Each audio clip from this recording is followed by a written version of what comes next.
TTV தினகரனுக்கு எதிராக அமைச்சர்கள் RP. Udhayakumar, Jayakumar பேசிய நிலையில் அவர்கள் தேர்தல் ஆணையத்தில் தாக்கல் செய்த பிரமாண பத்திரத்தை டிடிவி தினகரன் அணி வெளியிட்டுள்ளது.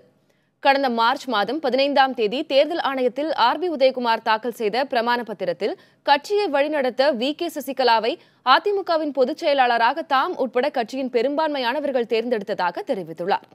அதேபோல் சசிகலாவின் தலைமையை அதிமுகவின் சட்டமன்ற உறுப்பினர்கள் மற்றும் நாடாளுமன்ற உறுப்பினர்கள் ஆதரிப்பதாகவும் அதில் கூறப்பட்டுள்ளது. முதலமைச்சராக எடப்பாடி பழனிசாமி தேர்ந்தெடுக்கப்பட்டதையும் டிடிவி தினகரன் துணை பொதுச் செயலாளராக நியமிக்கப்பட்டதை அவர்கள் ஆதரிப்பதாகவும் கூறப்பட்டுள்ளது.